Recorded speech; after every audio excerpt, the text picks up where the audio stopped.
Well, I'll give you the same advice that I gave President Trump. And I told him that the first thing he needed to do was to announce that we will no longer support the war in Ukraine against Russia, that we want an immediate end to the conflict, and we're prepared to sit down and host whatever conference is necessary in order to bring the people together to sort through this. But first and foremost, we are ceasing any further support to this corrupt and criminal regime in Kiev. The only thing they've managed to accomplish is mass murder of their own population in a war that was easily avoided. Right. And unfortunately, President Trump has been badly advised, I would argue, by people telling him that he can't do that. No, he absolutely can do it, and he needs to do it. Yeah. It's not just a function of wasting billions of dollars. Washington does that very well on its own anyhow. It's a question of putting us in opposition to Russia when there is no reason for us to be in opposition to Russia. You know, for some reason, there are people in Washington who liked the Soviet Union. The neocons seem to have been comfortable with them. Now that Russia is an Orthodox Christian country that rests on the foundation of Orthodox Christianity, they're very unhappy. They're unhappy because Russia has a national identity. Russia is defending its borders, and Russia is doing what we would do if we had an enemy force building a Mexican army for the purpose of reconquering Texas, New Mexico, Arizona, and Southern California. I think we would act exactly as the Russians have done. We would destroy that force. That's right. And that's what they've done. So I don't know why President Trump continues to waste his time on this matter, to be perfectly blunt. He ought to divorce himself from it and say, I'm out. America doesn't want any part of this. We want to normalize relations with Russia. There's no reason why we should not. And we urge our European allies to follow suit. On the other hand, if they want to go it alone, and we all know they can't, then they may do so. But we have just taken terrible steps. We've offended people, the Russians. We don't seem to understand that most of the world is actually aligned with Russia on this matter Yeah. because they live in various parts of the world where they have hostile borders, and they understand exactly what that kind of threat means. We should understand it as well. All you have to do is look south of the Rio Grande, and if anybody thinks that's friendly territory, they should have their heads examined. It isn't. So, the bottom line is, I said that's what he should do. It's what he should do now, and walk away from this disaster. Yeah, I agree. Thank you for that. I'm going to have two questions back to back. The first one, I want to kind of dig deep in the process of our open borders that's the Democrats had for a long time, Biden, Harris regime.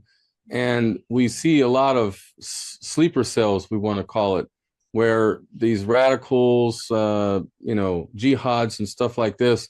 And I'm hearing it spreading in various cities and with New York City falling. Just wanted to get your guidance and if you heard if there's any planned attacks coming in December coming up. Over. Well, first of all, let's go back to Tulsi Gabbard. Shortly after she took over as the director of national intelligence, she actually went down to the border, down in Texas, and there was a news conference, and she stepped forward and she said, open borders has allowed millions of people to enter the United States, people about whom we know absolutely nothing.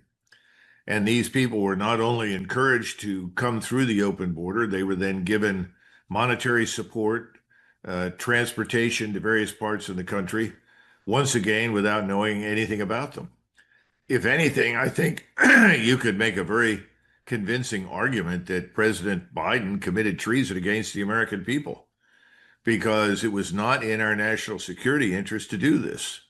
Even Bill Clinton, who was caught unawares at the time, was asked, well, what do you think about what's happened? And they started listing the criminal acts, the murders connected with drugs in some cases, or child trafficking, or just wanton slaughter. You know the names of these people, these young girls who were killed pointlessly. And he said, well, this wouldn't have happened if we'd vetted these people. Well, thank you. Then who is ultimately responsible for this disaster? And that the person responsible was President Biden and his administration. They seem to have celebrated this. And right now, they and their supporters are doing everything in their power to keep these people inside our country. The only criticism I have for President Trump is that he has no strategy to deal with this. You know, I know Tom Homan. He's a nice man. He's a good man. What's the strategy, Tom? Where are the resources? Who's going to round these people up? And I keep trying to tell people that historically, two things are true. Number one, the United States Army guarded our borders. We act as though this is some sort of terrible thing if we have soldiers on the border. From 1846 to 1948, the Army guarded the Mexican border. It also guarded the Canadian border. So what's wrong with putting troops on the border, particularly when you know that the customs officers have been bought off by the cartels? People turn a blind eye and let people and children and money and drugs and everything else go through those legal ports of entry. That has not stopped. The second thing is, if you're going to go after these criminals inside the United States, and you're going to go after the illegals that we did not invite, who are not legally in this country, you use the army.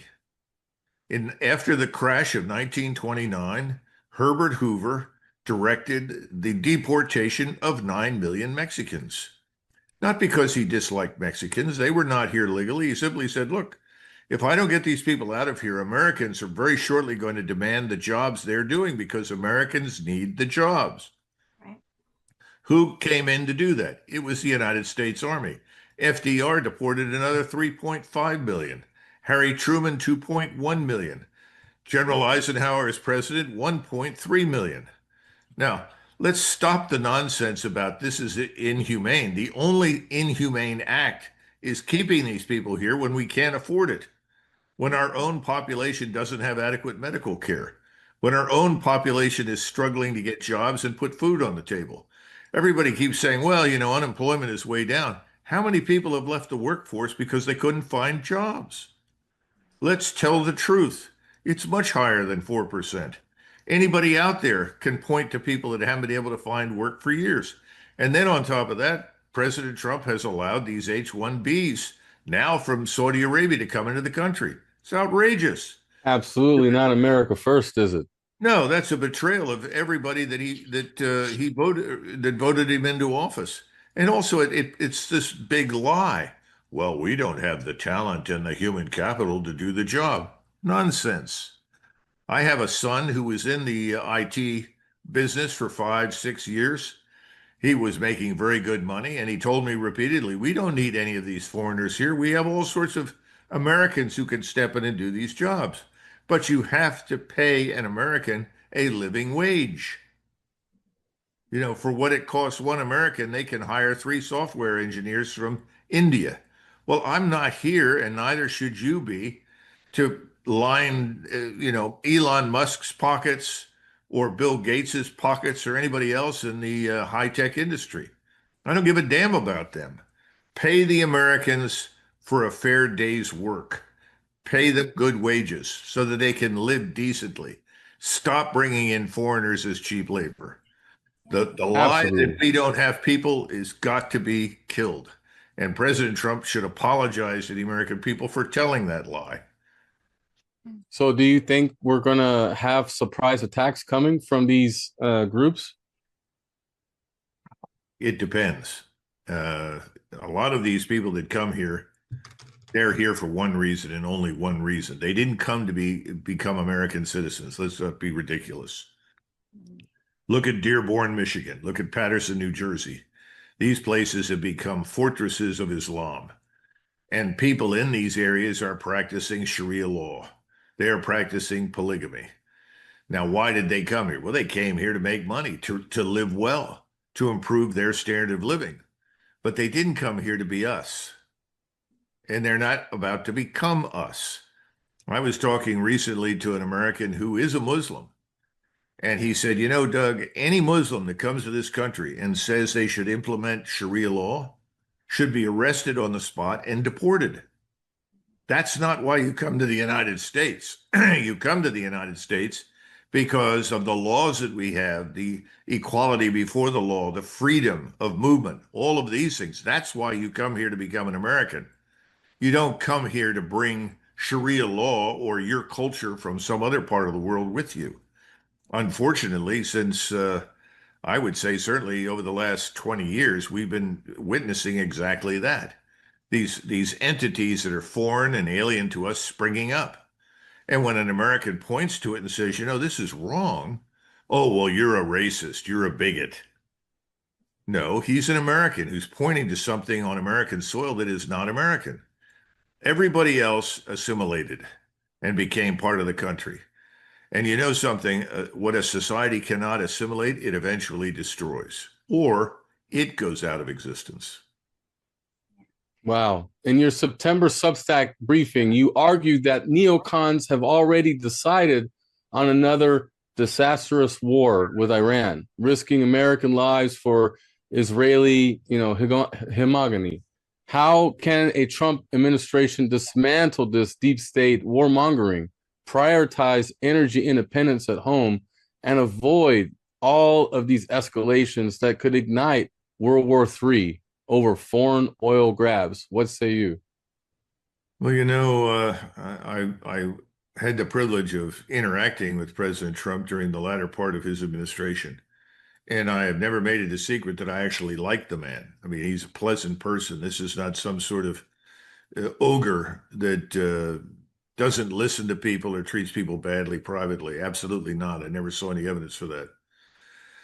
But I think we have to accept something as fact now, and that is that he would not now be president if the 7 or 8 top Zionist billionaires in the United States had not decided that he should have the White House. And I think he made agreements before he was elected that if he were given the opportunity to be president, that he would fulfill certain obligations, and those obligations were to Israel. Now, that's wrong, but it's happened. It's unambiguous. When you look at something like what's happening today to the Palestinians, and people forget that 15% of the Palestinians who are being murdered or driven out of their homes are Christians. And in Gaza is one of the oldest Christian churches in the world. Now, they're Catholics, some are Protestants, very few, and there are Orthodox Christians. The same thing is happening in the West Bank. By the way, some of the oldest Christian churches in the world exist in Syria, and they are being destroyed, and Christians there are being killed. But apparently that suits Mr. Netanyahu, and so we say and do nothing. We actually welcome Jolani, the former Al Qaeda and ISIS commander, into Washington, put him into a suit and pretend he's a civilized human being. You know, this man is a criminal. Why are we welcoming him to the White House? And by the way, the forces that he has control of are now killing Christians too. So, I mean, the whole thing disturbs me because that's not the Donald Trump I knew in 2020 at all. This is a different person. And he's obviously constrained in what he can and cannot do. And I think it all goes back to the promises and deals that were made before he was elected. Wow. So those that are watching the live stream, we open up to our panel members to be able to engage with Colonel McGregor. That's coming up. Okay. In your recent Substack with Glenn Dyson powerfully declares that the era of unchallenged Western dominance is over, brought down by arrogant miscalculations in Ukraine and the self-inflicted wounds of deindustrialization at home. What bold America First reforms do you advocate to rebuild the United States manufacturing / wasteful foreign aid and position America as a self-reliant superpower rather than a global policeman begging for scraps from China and Russia? Well, look, we're not begging for scraps. We're trying to bully people into doing what we want them to do. That's the problem.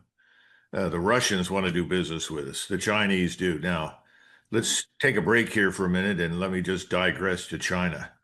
I have been in Northeast Asia and I've done business there.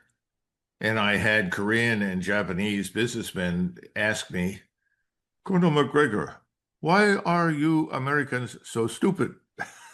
And I said, what do you mean? Said, do you see any Chinese in our universities?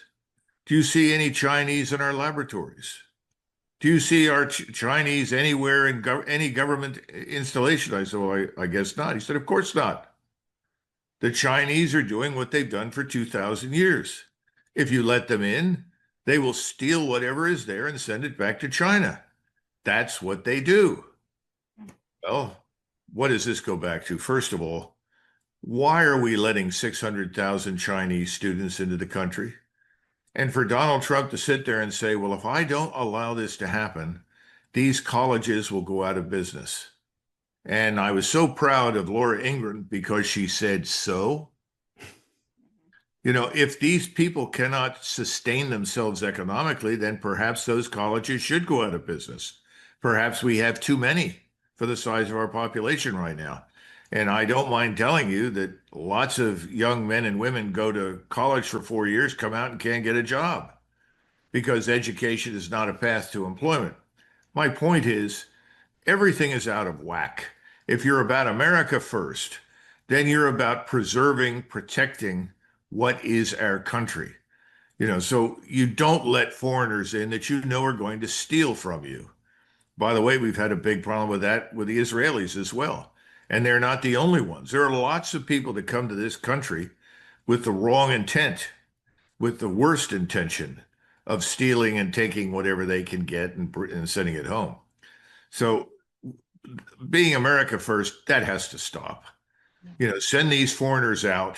If you're serious about protecting the country, don't let any more Chinese students in and figure out how many you've got now that you don't need and stop the nonsense. I mean, if you're serious about it, don't go to war with China. That's a dumb idea. We don't need to go to war with a major power over this, but we need to make it very clear what we will not tolerate inside our own country. And by the way, the Chinese are accustomed to this. The Vietnamese have thrown all the Chinese out of Vietnam. The Indonesians threw all the Chinese out of Indonesia. This is an old story.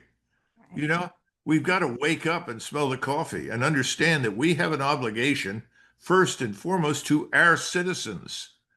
If you're going to provide health care at the least expensive level you can, then get rid of all the people that are freeloading that are not Americans. Get them out of here. Send them out. Let them go home to where they have luxurious medical support, right? No, that's not our problem.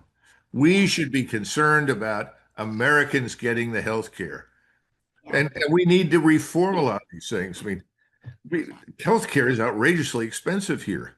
It is. And we're not getting much return on our investment. That's the bad news. I could take you to Finland or Germany or Austria, any number of places.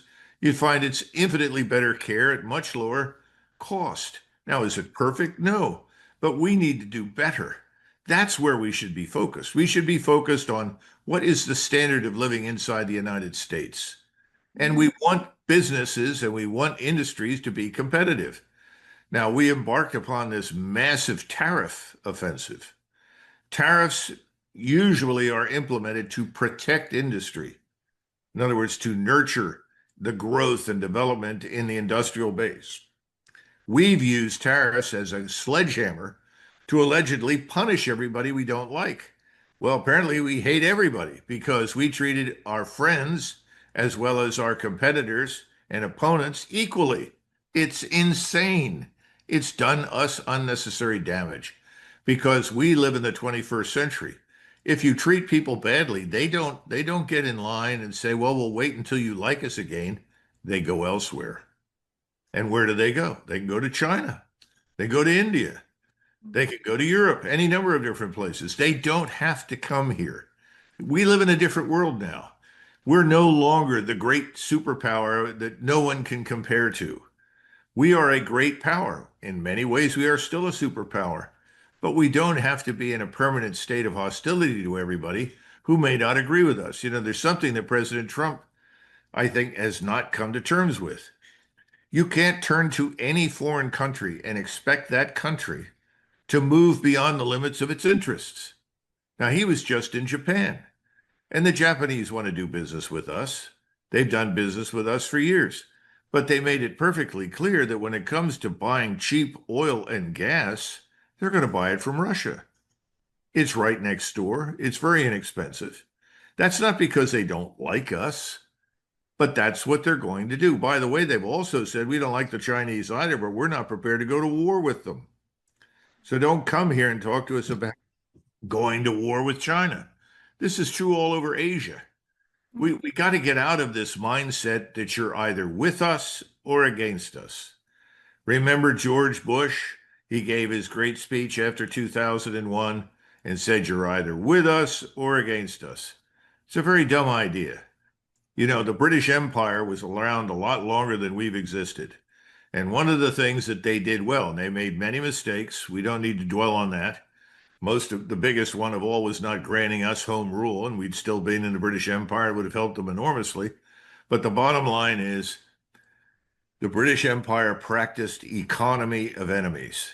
They've said, well, there are five groups of people in this part of the world. Who can we get along with? Well, finally, you discovered that out of the five, there's only one hard-headed individual that refuses to do business with you. So you isolate that one, you do business with everybody else, you cultivate them. And eventually the rest abandon the one who does not do business. You don't just say blanket, either you're with us or against us, because you understand that not every single issue is going to be viewed the same way by other countries. This is the sort of hangover from the Cold War. We've left that world. So we have to see the world differently. I'll tell you something. You talk about Christianity. We could use a good dose of it in the conduct of our foreign policy. Yes. Because I don't know of any teachings in the New Testament that tell us it's a good thing to murder people and we're going to support you as you do it. I don't see that. I don't see any evidence that, you know, whether you like Muslims or not, or Christians or not, doesn't matter. They're human beings. Do we want to be part of the mass murder and mass expulsion? No, of course not. And remember, there's a big difference between people that showed up and came into our country illegally and have refused to leave, and in many cases have committed crimes and are now dependent upon our largesse. Big difference between that and people that have lived in the place for 2,000 years and are suddenly being told, get out or we'll kill you. It's wrong. I just can't wrap my head around it because I've spent time in Israel and I like the Israelis and I worked with the Israeli Defense Force. I just can't understand it. You know, I've heard all the rationales for it, but it's just wrong. So, you know, I think it was Lincoln in so many words said the challenge in American foreign policy is to link the contingencies of power, in other words, the needs of power, with the principles of justice. We've thrown the principles of justice out of the window. And we're looking at this so-called transactional administration. I'm so sick of hearing that word. You show up, you offer enough money, you can have what you want. What in the hell is that? It doesn't make any sense to me. So you warned us about America's 8-day missile stockpile, you know, nuclear or nothing vulnerability hits hard amid the ongoing Ukraine aid. What fiscal conservative measures would you push as a defense advisor? Because, you know, the Pentagon, I'm hearing a lot of budget cuts are happening, right? So we need to stop the endless NATO handouts. We just got to stop that. But what do you think about that? I think President Trump has discovered the hard way that you cannot print missiles the way you print money. It takes time to build complex weapon systems, and it takes a lot of time to turn on missiles. I was told the other day that Raytheon, that builds the Patriot missile system, as well as others, has now said they'll produce 600 a year instead of just 420. Well, let me tell you what that means in practical terms. If you're trying to stop incoming missiles from destroying your country or infrastructure or forces, every time the enemy fires a missile in your direction, you fire 2 missiles at the incoming missile. Sometimes you fire 3. So do a little math. You've got 600 missiles. Let's say best case, you know, you're going to shoot 2 missiles at every incoming missile. How long does it take for 1,000 missiles to overwhelm your system? It'll be over in 3 days. You've got nothing left. And that's, in effect, what was told to President Trump.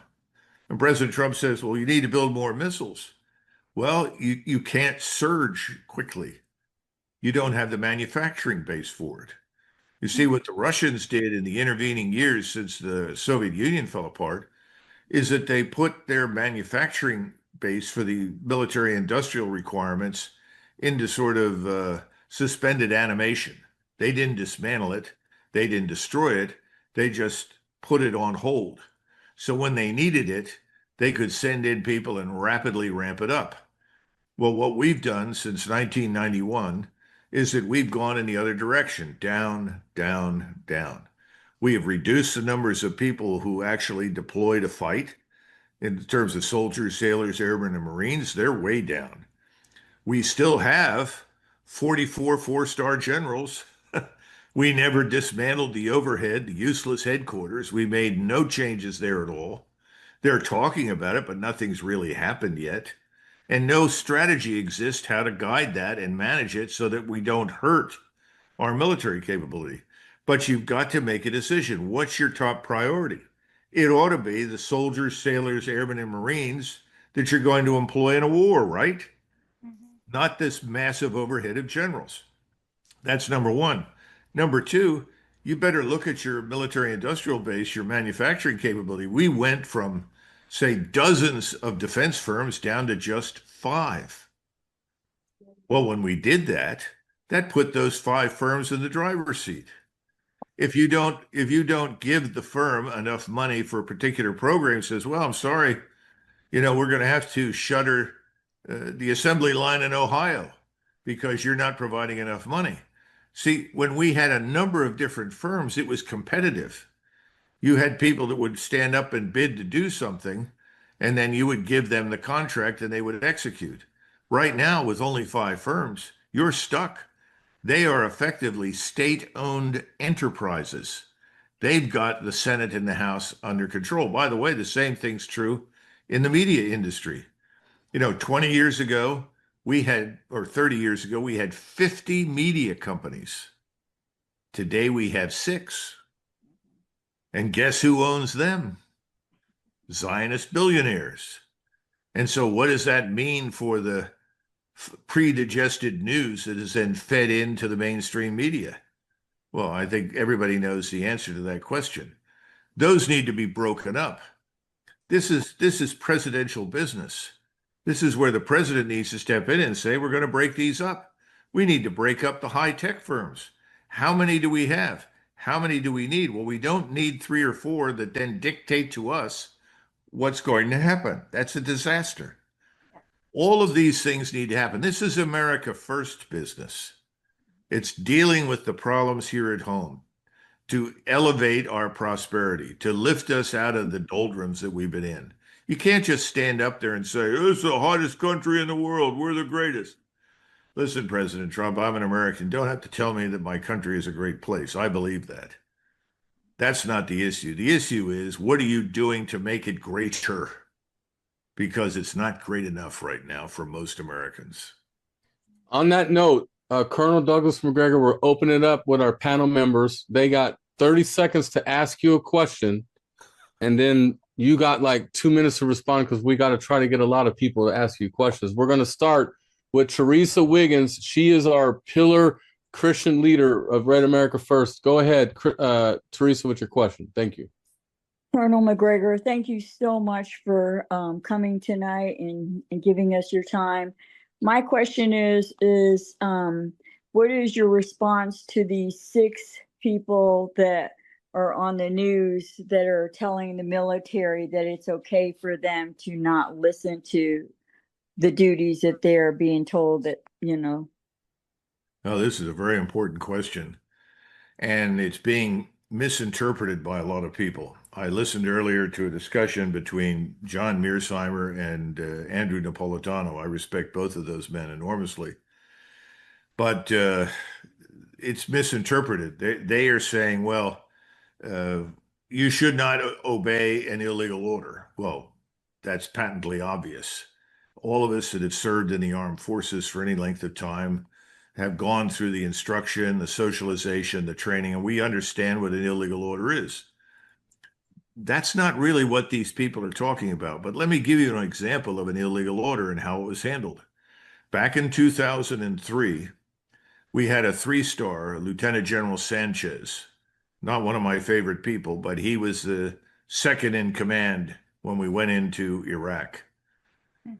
And he came upon in a hallway in a building in Baghdad a number of recently apprehended prisoners who were unruly. There were a couple of them that were unruly and were giving the military police a hard time. And he turned around and said to the staff sergeant in charge, "Shoot that man! Shoot that man!" And the staff sergeant said, "It's all right, sir. We'll get him under control. We know what we're doing." And he said, "No, I want you to shoot that man right now." And the staff sergeant said, "No, sir. I'm not going to shoot this prisoner. We'll get him under control." And indeed, that staff sergeant in the military police did that. So there was no illegal order because it wasn't followed. Because it wasn't followed, there was no murder. Because we don't shoot prisoners in our custody. That staff sergeant was right. The three-star general was wrong. Now, that's one of the few instances that I can recall when I was on active duty of something like that happening. And I was in for 28 years. No, I think what we're dealing with from the people on the Hill is something else. Even though they will not admit to it, I think they are trying to deliberately undermine the authority of the president. And he is the commander in chief. He is the chief law enforcement officer of the United States. He commands the armed forces. Now, I am not someone who thinks that we should be intervening in Venezuela. I think there are lots of things that we can do short of going to war that would meet our requirements and needs. But I'm not the president. And if I were on active duty and I was ordered to go into Venezuela, I would go in. I would do as I was told to do. I was in the regular army. I went into action several places under different occasions. We did not take a vote about what we would or wouldn't do. There was no debate. We were given an order. I didn't question its legality. It came from the commander in chief. Under the law of the Constitution, as the commander in chief, he has the right to order me into action at home and abroad. And I think that's what's very sinister. These are Democratic members of Congress who are effectively trying to encourage soldiers, sailors, airmen, and Marines not to obey orders from the president. Didn't say illegal, just orders. I have not seen President Trump issue any illegal orders. And I watch that very carefully. I mean, I may not like a lot of the things that he does. I'm sometimes disappointed by the way he expresses himself. But the notion that he has deliberately ordered anybody to do anything that is not legal is nonsense. Wow. This is seditious, frankly. It's on the edge of sedition. Well, thank you for that, Colonel. We're going to go to Oklahoma. Leslie Mahan is up next. Then we're going to go to Rob, Ohio, Ron, Nevada, Larry, Texas, Megeso, Hawaii, Christian, California. Please, guys, 30-second question, 2-minute response. Let's go. Colonel McGregor, thank you so much for coming back on the show. My question to you, sir, is there is so much misinformation that's being thrown around on both sides right now. What do you say is like the best way for us to get the correct information? I yield. Thank you. Well, I'm quick to yield back to others who may want to answer that question. My approach is to turn to alternative sources of information and news. If I had paid attention to anything coming out of the mainstream media, then I would have been sadly misinformed from the very beginning as soon as this Ukraine war began. But I dug and I found other sources on the ground in Ukraine as well as in Poland, the Czech Republic, Austria, Germany, and Russia, where I could put together a more accurate picture. At one point, I had a gentleman who actually called me with a cell phone through another individual from a hospital in Ukraine. This is back in the fall of 2023. And he wanted to tell me what he was seeing because we were promoting the notion that the Ukrainians had just attacked the Russian defenses and won some victory. And he talked about the hospitals overwhelmed with people in the hallways who were badly wounded, who were dying for lack of treatment. He talked about ambulances that would not pick anybody else up off the battlefield unless you paid them to do it. And he said, we're running out of blood. This is a catastrophe. This has been a huge defeat. Well, that wasn't the first time or the last time that I was called like that. There are people out there trying to get the truth out, and you've got to go find it. And then you have to make a choice. You have to decide what you think is reasonable. I can't tell you how to judge what you hear, but you've got to dig beyond what comes out of the mainstream media. That's just useless drivel for the most part.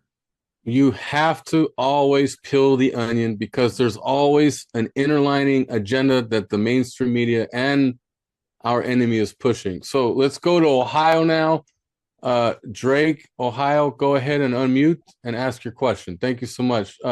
Colonel's getting better to the 2-minute response. Go ahead, Drake. Thank you. Okay, good evening, sir. Drake Ross from Ohio, as he said. First, I'd like to just mention that a lot of people approach me and say, I think President Trump should do this, and I think that. And, sometimes they're knowledgeable and sometimes not so much. One of the first things I always say to people is, have you seen the classified intel? Of course, they haven't. Okay. I say, you cannot, you can have an opinion, you can have a thought, granted, okay, but you don't always know what's going on. So I try to give him a little bit of anyone for that matter, some latitude, just like with the Cuban Missile Crisis. A lot of people would say we shouldn't do an embargo. That's mean. Well, here's the satellite photos. So that the other part of this, Colonel, is that I think we'd all agree the president's this first year of his term has been tumultuous. Charlie Kirk's assassination, activist judges, you name it, it's been thrown at his administration. Given that, okay, all that I just said, how do you feel that Secretary Hegseth and Joint Chiefs Kane are doing given that backdrop? Thank you, sir. I'm gonna mute now. The last time that I had an active clearance, top secret, compartmentalized and so forth, was when I was in the Pentagon in November, December, January of 2020, 2021. But I have a lot of experience with intelligence. A lot of the intelligence is wrong, number one. Number two, remember that intelligence is frequently massaged by people in the middle. You'll have someone at a lower level who's a solid analyst, whether he's in the field or she's in the field or she is looking at overhead photography, satellite intelligence. They put together something. Then it goes to the people who are appointees that are just below the presidential and secretarial level. They decide what they're going to send forward. And every administration has agendas. So the truth doesn't usually get to where it needs to go unless the president demands it. Now, you mentioned JFK during the Cuban Missile Crisis. He was having such difficulty getting the truth out of the United States Air Force at the time that he actually had people called down to carrier-based air to make flights to ensure that he was getting an accurate picture. And that's not the only time. Henry Kissinger, when he was working for Nixon, became very frustrated because he said, I don't believe these intelligence assessments of the Russians. And I need to know more. And so with Nixon's permission, they brought back the station chiefs from the Central Intelligence Agency in Eastern Europe, Turkey, and Central Asia and China, where we had a station at the time. And they sat down to evaluate the truth, to find out what was really on hand in Russia in terms of its nuclear missile capability and weapon systems and what wasn't. That produced a very different picture from the one that Langley sent over to the president. My point is, you're half right. Most of us don't see all of that intelligence, but having been someone who's seen a lot of it, I can tell you, whatever you do, if you're at the top, you're going to have to dig down lower. You're going to have to go down to lower levels and talk to people and get the truth. One last point. General Marshall, when he was chief of staff of the Army, before and during the Second World War, he would ask for a position paper, a 2-page paper explaining what should we do, what's the right course of action, what are your recommendations. And he would get this paper, and then he would turn around and he would say, now I want to see everybody, including the man who wrote the paper. Well, having been in the War Plans Division of the Army Staff, I can tell you those papers are usually written by majors and lieutenant colonels, and I was a lieutenant colonel at the time.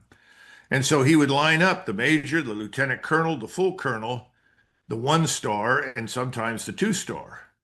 And then he would take this paper and he would say to the major at the bottom, show me what you wrote originally and how it was changed. He only had to do that 2 or 3 times. That scared the living hell out of the generals and colonels because they fiddled with it. And what he wanted was straightforward facts and analysis based on facts. Now, we don't have that right now in the building.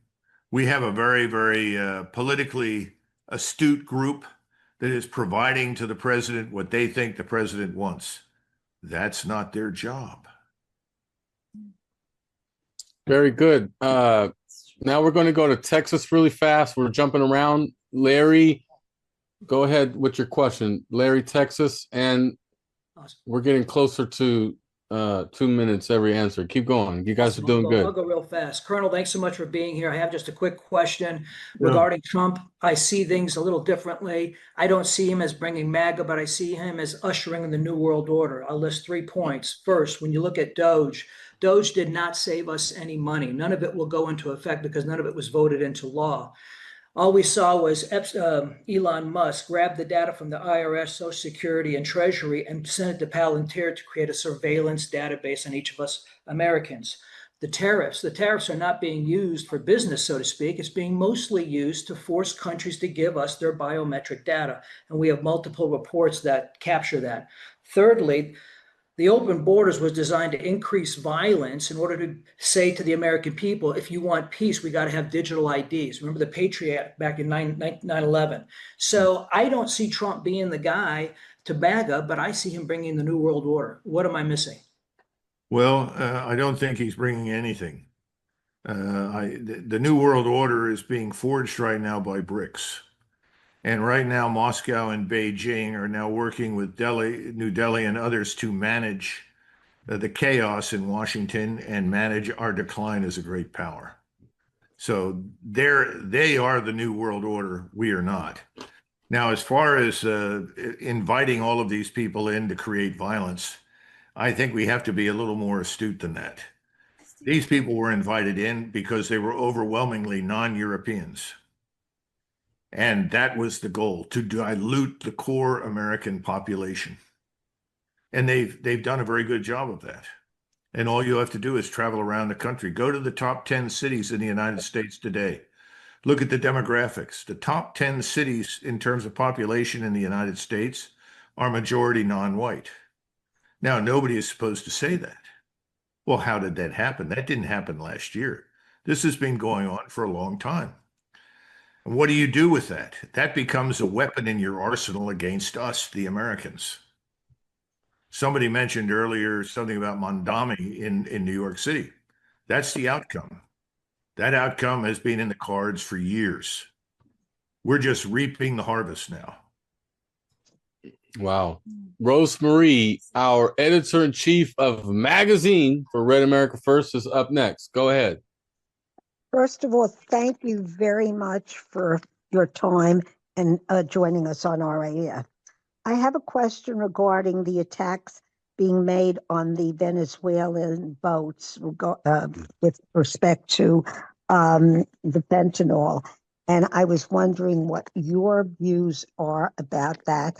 And also, if you would be as kind enough to give us a page for our magazine so that we can put whatever you would like as a message to go out to, all of our viewers and participants.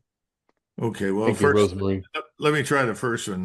The fentanyl is not coming out of Venezuela. I don't know why the president repeats that. In fact, Venezuela's participation in the so-called introduction of illegal drugs into the United States is somewhere around 4%. Thirdly, right now, the cartels in Mexico are actually making more money with human trafficking than they are with drugs. Human beings are worth more than the drugs that they're peddling.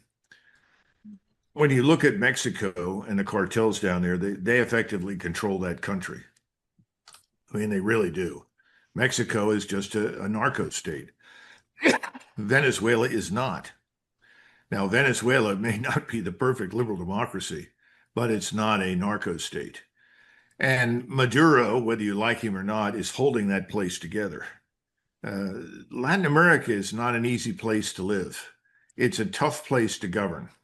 And the last thing that I would want to do as an American is to go down there and end up making us responsible for the governing or the governance of Venezuela. So I think you have to look at Mexico, and you have to understand that the fentanyl that's coming up is not being deliberately manufactured by the Chinese to destroy us. The Chinese organized crime syndicates are like anywhere else. They operate on the basis of money. You pay them enough money, they're going to do what they have to make profits. There's a lot of money to be made in fentanyl. The drug problem is inside our country, ladies and gentlemen. We've got to suppress that appetite, and we need much more stringent laws. And I get into trouble because people don't like to hear this, but there was a man named Lee Kuan Yew who created Singapore. And Lee Kuan Yew had a terrible drug problem. He solved it. If you were caught peddling drugs, bringing drugs into Singapore, you were tried in a court of law, and if you were found guilty, you were executed. That's what needs to happen. By the way, I would do the same thing with child traffickers, human traffickers. If you are trafficking children, women into the United States, or trying to capture them and move them out of the United States into Mexico or somewhere else, and you are then tried in a court of law and found guilty, you should be executed. If we don't do these things will not stop. It's true. Thank you for that. Rob, Ohio, go with your question, sir. Thank you so much. Yeah, welcome back, Colonel. My question is it seems to me that Russia, since day one, has not been trying to win the war with Ukraine. When they first invaded, they didn't turn off their TVs, any electronics. They've just been more or less fighting to hold a position. Why would they do that? Well, I would say they're doing a little bit more than that now. Put yourself in the position of President Putin, and I think his judgment in this regard was not good. But he believed that the Ukrainian Orthodox Christians and the Russian Orthodox Christians were brothers under the skin. He issued orders initially that they were to avoid as much as possible doing any infrastructure damage and avoid as much as possible killing people. Remember that the areas that they were moving into initially are overwhelmingly Russian. And the Russians, reacted interestingly to the arrival of the Russian troops. They went out and said, well, thank God you're finally here. We never thought you would come to liberate us. And the commanders of the Russian units that were there said, well, we're not staying. We're here, to send a signal that we want change in Ukraine. We want Russians to be treated equally before the law. And you know what the Russians said to the soldiers? Well, then get the hell out of here, because as soon as you leave, the Ukrainian secret police is going to show up and put a bullet through our heads. So you're no damn good to us. It took a while for Putin to figure that out. The second part was he went in with a relatively small force. First of all, the Russian military at that point wasn't that large. The Russian military was really focused on defending its borders. There was no plan to invade the West or attack anybody. So then you have the meeting in Istanbul, and the Russians thought they had a deal because the people in Istanbul said, yeah, we can live with this outcome. And of course, the individual who said that was later executed by the Ukrainian government, the SBU, the secret police. Boris Johnson flies in on behalf of Biden and says, no, don't settle for anything. You have the entire weight, power, and influence of the United States and NATO behind you. You're going to win. You need to fight. So they threw the whole peace business out of the window. Then the general staff sat down with Putin and said, look, if you're going to do this, we need a much larger army. We need to take this very seriously because the Ukrainian force arrayed against them had been training for years at great expense to the American taxpayer, the British taxpayer, the French taxpayer, and they were extremely well equipped. They said, if we're going to win this, you've got to change your modus operandi. So then it went to a strategic defense, which was very effective. And the idea was we need this strategic defense until we build it up. And that's what happened in 2022 and 2023. And the Ukrainians, thanks to the terrible advice our senior military leaders gave them, impaled themselves on this defense routinely, and a million people were killed unnecessarily. But my point is that when you learn about this, and I didn't understand this at the time, I was in a state of complete shock when I saw the initial move into Ukraine. I said, what are these people doing? But when you find that out, you begin to understand that there were a lot of assumptions made up front. Now, the Russian generals didn't like those assumptions, but they clicked their heels, saluted smartly, and went off and did the best they could. But President Putin had to change his mind. When he began to change his mind, you see a tremendous improvement. But there's something else that Putin has made clear repeatedly inside Russia to the forces. I do not want a war with the United States or NATO. Therefore, we will not have any lightning offensives, sudden deep attacks all the way to the river that might send off alarm bells all over Europe and in Washington. I don't want to precipitate a war. And so we will move carefully. Secondly, I don't want to kill Russians unnecessarily. I'm not going to sacrifice Russian lives pointlessly. If it takes us longer to systematically destroy the Ukrainian armed forces, that's what we'll do. So Douglas McGregor, thank you so much for coming on tonight, Town Hall. How was your second experience with us? How was it tonight? Well, I'm sorry that we didn't have more time for questions.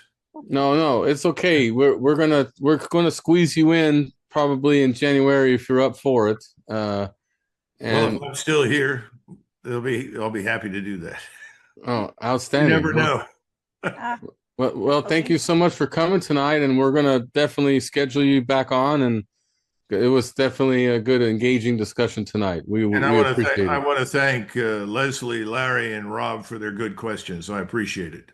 They're important questions that had to be answered, and I'm not sure I gave you the complete answers. I did the best I could in the time's constraints.